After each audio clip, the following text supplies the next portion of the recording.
Hey everybody, it's Gaia Earth Goddess. I'm back with another video, and I just wanted to do a small little blurb for MLK Day before the day ended. It's nighttime and I'm out doing a few things, so I just wanted to pop in and talk because I haven't had time to really talk about this today.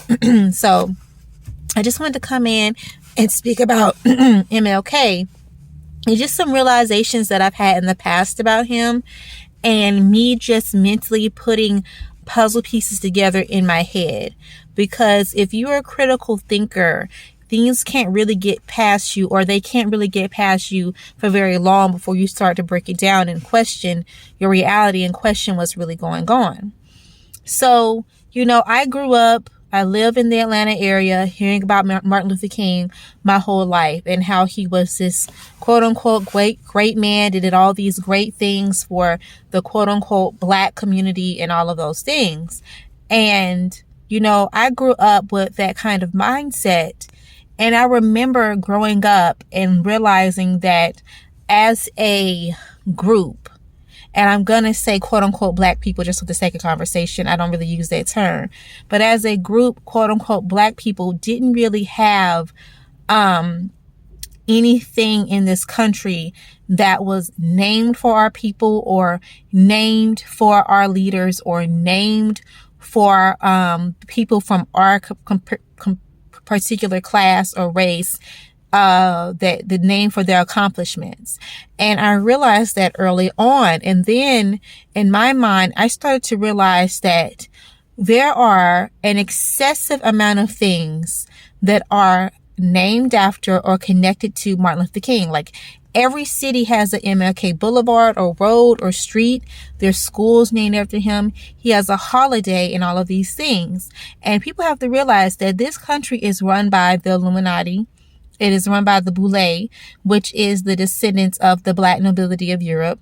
It's run by the British Crown. So anything that goes on in this country that gets national recognition, anything that's being pushed in this country has an agenda to it. And it's always the agenda of the British Crown, which that's what really runs this country. People don't realize. Of the Illuminati, who have their own agenda, of the Black Boule, who are behind the Illuminati. There's always an agenda. There's always these secret families and organizations that are pushing some kind of agenda or plan on us. And so whenever you see something that's on a large scale in this country, you have to kind of question it. Question why it's being pushed, or why is this particular person being pushed? What side were they really on? Because you guys have to realize, if MLK was truly on our side the whole time, this country would not have given him all the recognition that they would have given him, because this country isn't on our side. It's not on the side of us. It's not really on the side of anyone. But this country is partial to taking the quote unquote white side of things. That is the race that they kind of put on the top of this pedestal as far as rights and opportunities and economics and things of that nature, as far as their careers and them being able to obtain things faster than other groups of people. So we're not really, in this country, we are treated like we are on the bottom of the totem pole. So why would they take someone who is fighting for us and give them a holiday? Why would they take someone who is fighting for us and give them these schools that's named after them, streets that's named after them, unless this particular person was somehow on their side? So it got me thinking, like, Martin Luther King is pushed on everyone, not just quote unquote Black people.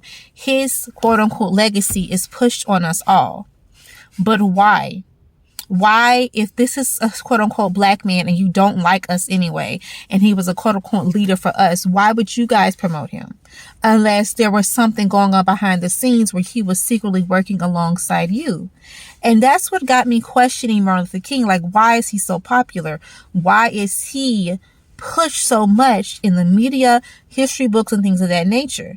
Because supposedly the government doesn't like us, so why would you even be agreeing with our quote unquote leader? Why would you even be giving him a holiday? Why would you do that? You don't like us. So was he really fighting for our rights or not? Or was he just like a poster child for something that you were doing behind the scenes, and you had to get someone that quote unquote looked like us to push the agenda and make us feel like he was working for us? But I noticed that about MLK, and that just didn't add up to me, that this man has so much stuff in his honor. He has the MLK Center. I mean, his house is like a tourist attraction in Atlanta. All these different things. It's almost like he's like a former president. And I'm like, why does he get so much respect and admiration? And then I started thinking about the civil rights movement and the impact that it had on us as a people. Because a lot of people don't want to admit, but prior to the civil rights movement, when we were segregated, our people were actually doing better. We had our own businesses. And when I say, people say, oh, we have black-owned operated business now. No, we had our own businesses, as in you go to the black-owned bank and you get the business loan from your own people, and then you open your business. So it was black-owned businesses funded by our banks. We had our own schools. We had our own barbershops. We had our own everything. We had our own grocery stores. Everything you could possibly think of. We even had our own car companies. Everything you could possibly think of that our white counterparts had, and Asian and other groups had, we had our own version of it, and it was completely ours because we funded our own things. And so we had a thriving community with a financial backbone. We had our own wealth, and we owned, from what I learned, about 50% of the nation's wealth. So 50% was going towards everyone else, and then the other half of the nation's wealth was run by us. And so the nation was not even thriving without our input. When we were segregated is when we did the best. We were more connected as a community. The graduation rate of our children in school was higher, even though I don't like the education system, but I'm just saying it was actually higher. There were more of us going to college, and our marriages even lasted longer. And since integration happened, there was actually a dip in our progress. We regressed.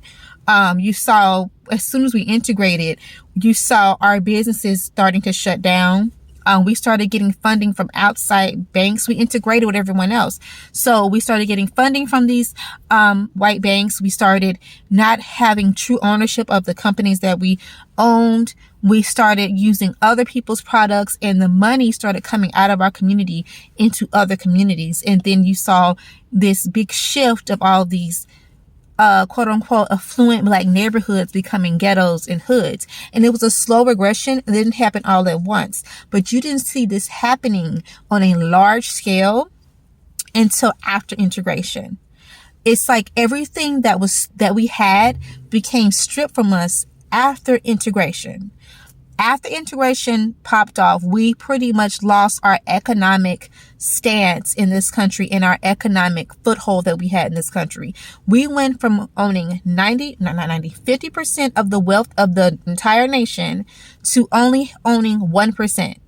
And that's with including the Oprahs and the billionaires and millionaires, all the rappers, the actors and actresses who are quote unquote black. If you take all of them and clump them, we only account for 1% of the nation's wealth. Prior to integration, we accounted for 50%. That is a 49% drop in wealth ownership. And people think that integration was a good thing.